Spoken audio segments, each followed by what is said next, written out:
Hey, how's it going? Welcome back to another episode of the Usagi Podjimbo podcast. I'm your host, Mike, as always.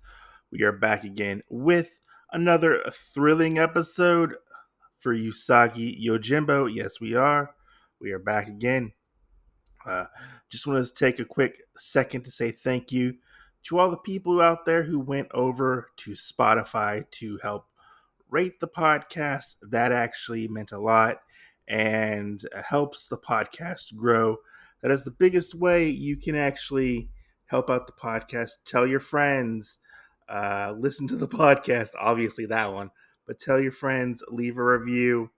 It definitely helps the podcast get into the hands of new people who want to listen to the podcast.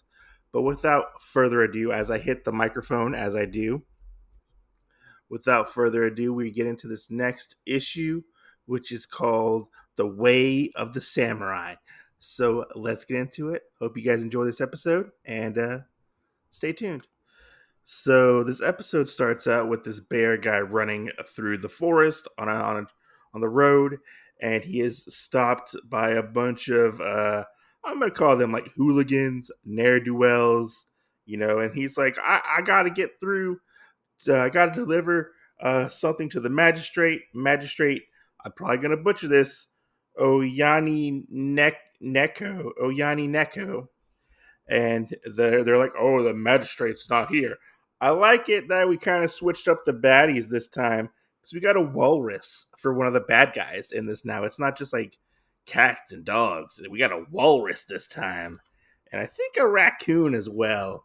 It's really hard to say sometimes with some. They kind of blend together a little bit. Gotta be honest sometimes. But we see Usagi show up, and he's like, "Let the messenger go in peace." And they're like, no, we're not going to do that, the bad guys say. They're like, we're not going to do that. You can't talk your way out of this one. And we see Usagi take on like 5 people at once. We presume he kills them, but we don't see any death's heads in this particular panel. So who knows? But the guy, the messenger, is amazed that Usagi is such a wonderful swordsman, Oyaneko is going to be very pleased to meet you. And Usagi goes to check on the guy, and he's like, yeah, I'm doing okay. Thank you very much. Much appreciation. Come by to the magistrate's house, and we will get you taken care of and everything settled for your good deeds, he says. And we see Usagi later on going to this particular small town he sees. He says, oh, this is a really small town, but it's like a very prosperous small town. And he is like, there's the house. He goes to the house that he was told to go to, and he's looking for somebody. He's looking for the magistrate, he says, and he happens to find somebody who actually works for the magistrate. And this old man, he's like the servant to the magistrate, and his name is Monshiro. I believe that's what his name is. Monshiro has been attending to this guy, this magistrate, since his youth. He's been doing it for a very long time. And he says, oh, yeah, come see General Yaneko. And he goes in, and Usagi is shocked that he happens to know of this guy. He is a very famous samurai who fought in the war, and we find out that Usagi stopped like a letter or something from Lord Hirano, which is for the Lord from the last story. It was a message between him and the magistrate. If things would have got worse, the shit would have hit the fan basically. And Usagi's like, taken back, and he's like kind of almost like starstruck, it seems like. He's like, oh, you need to introduce yourself. You're a famous general who served under the late Higashi, and your exploits are legendary, according to Usagi. Honor without question, he says. And you see, I'm just going to call him the magistrate. The magistrate, Oyaneko, he starts coughing and laughing. He's like, oh, don't embarrass me. And Usagi says, forgive me. It's just that I've heard your stories ever since I was a child. My teacher, Kitsune, talks about you a great deal and admires you and stuff like that as Oyaneko. I'm going to get this name wrong all the time. Oyaneko is cleaning and sharpening his blade. He starts talking about his blade and talking about how Usagi killed a bunch of bandits. He's very impressed with his swordsmanship. Most people can't take on those kind of bandits, he says. He starts talking about his sword, and he's like, there, this is the soul. It is polished as it can be. He starts talking about it. He's like, yes, this sword has saved my skin many a times. He inherited it, and he talks about how there was one flaw with the sword, but that's okay because it tells a story in this flaw of the sword itself. Then Oyaneko starts rambling on, and he's like, "Oh, Saki, come with me to the town. Let's walk. Let's talk. Join me and let us get acquainted." He says, and he starts to say, you're probably wondering why me, one with my background, is administrating such a small town. He got like a cough under his breath. And they're walking through the town, and Usagi's like, "This is not my business, but I am kind of curious." But we find out that when Lord Higashi died, many of his followers would have killed themselves, committed suicide, like honorable suicide or whatever it is called. It's called the Jushi, is what it's called, and they would have slit their bellies and they would have died. He says, and Usagi's like, "Oh, such was our loyalty," because Usagi was going to do the same thing if I remember correctly. It's been a while since I've read that story where Usagi's master died, but he doesn't do it.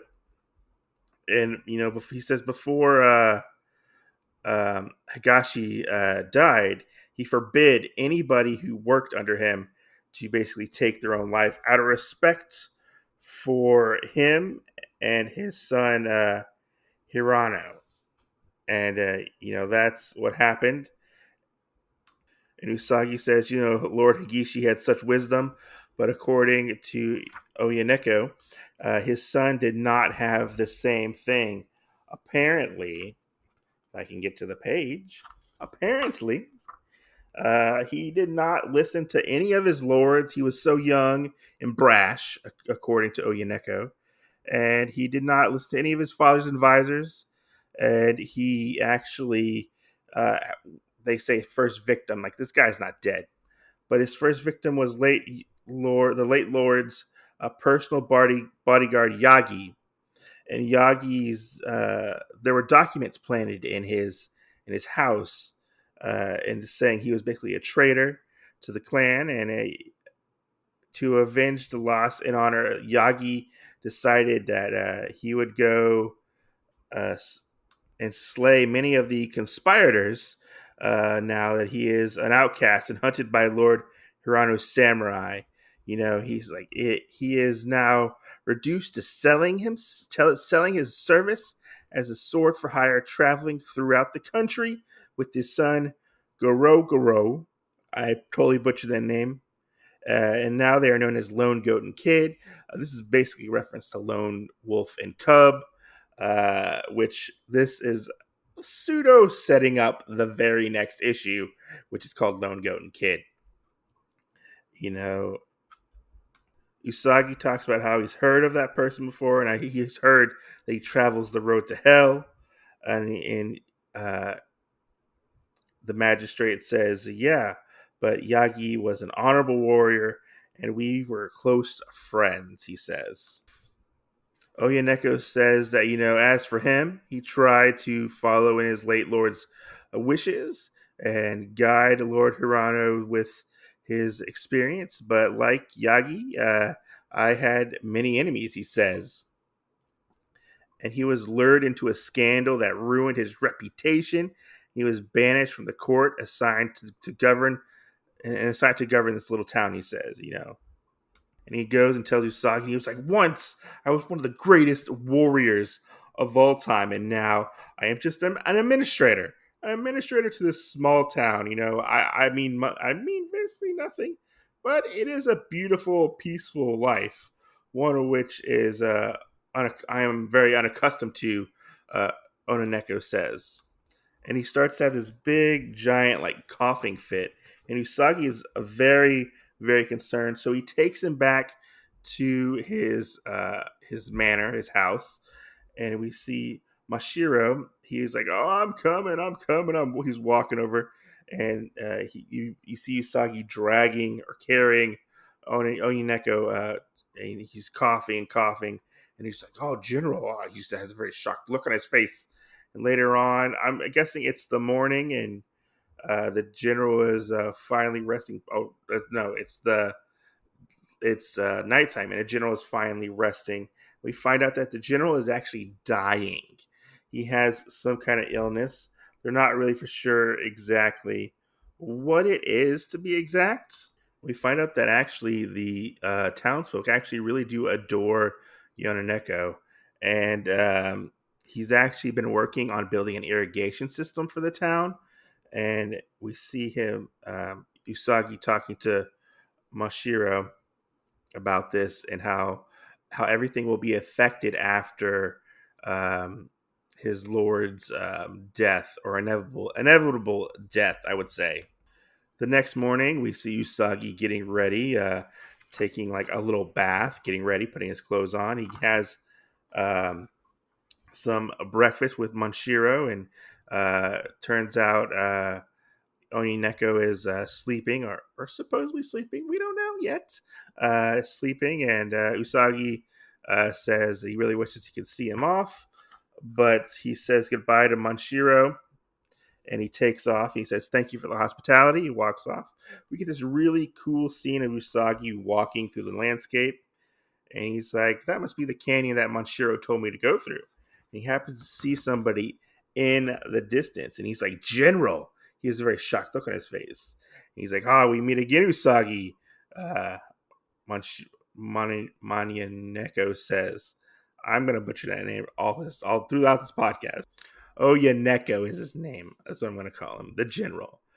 We meet again, he says. Like, what is the meaning of this, Usagi says. We see them staring off. He's like, "Death, that is the meaning of this. A samurai should die in battle," the general says.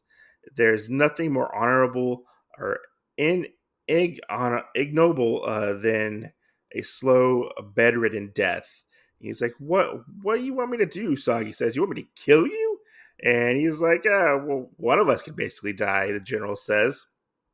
It's samurai honor demands that we will duel. And Usagi is very reluctant, but he goes along with it anyways. And we get this scene of Manshiro running, and he finally puts two and two together of what the general is doing. And he's running, huffing and puffing.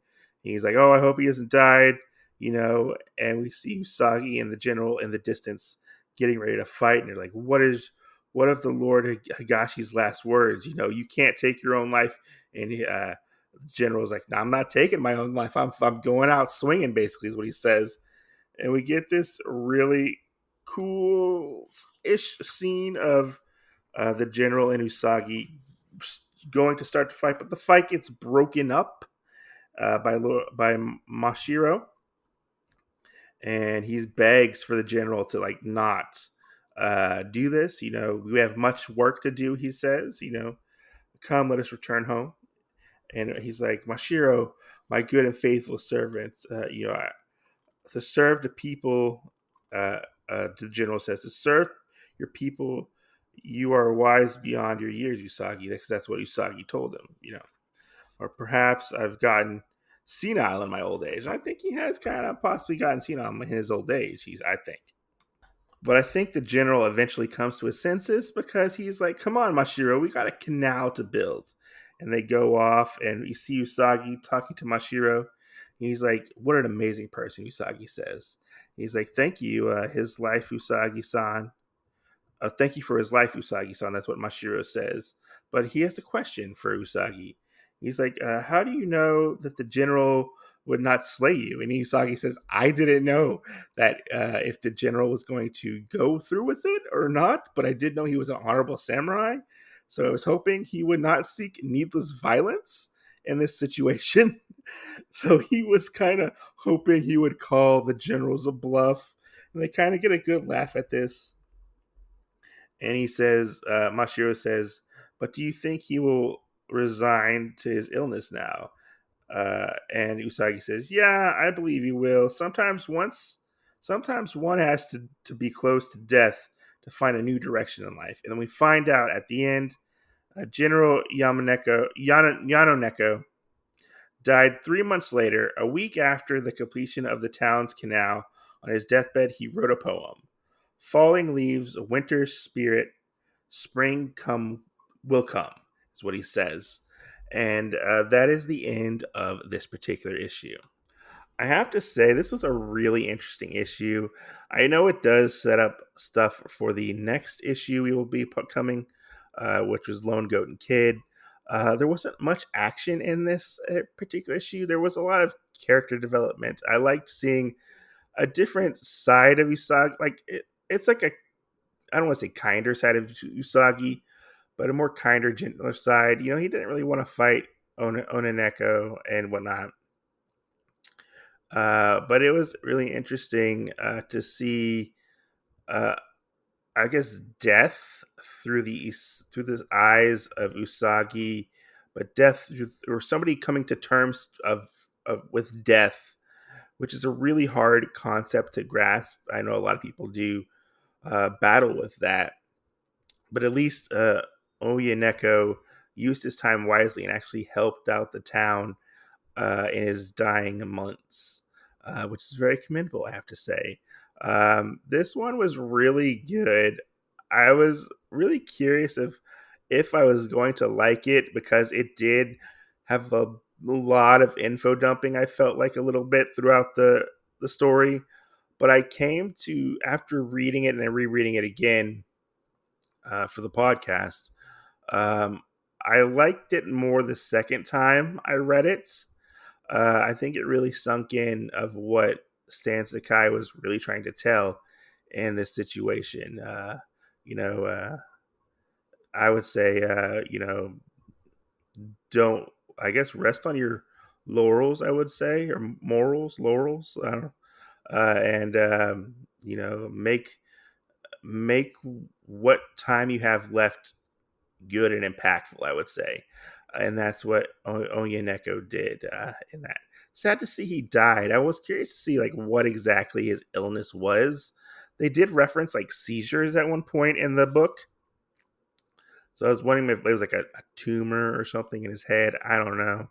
Who knows? But yeah, it was a really, really interesting issue. I'm looking forward to Lone Goat and Kid because it's a big homage to Lone Wolf and Cub, which is really cool to see that take on in the Stan Sakai universe, Usagi universe. But looking forward to that. Stay tuned to the next podcast. If you want to reach out to me, you can do so on Usagi Podjimbo on Facebook, our Facebook page. Reach out to me there. You can do that. We're 30 members strong at this moment. Thank you to all the people who have joined and are enjoying the podcast as well. That means a lot to hear that people are actually listening. And if you want to give me some feedback, positive or negative, let me know how I can improve the show. That would most definitely help. Sorry for butchering all the names in this particular issue. I butcher a lot of names. That's one of my flaws. But thanks for listening. Hope you guys enjoyed, and go read some Usagi Yojimbo. See you on the next episode.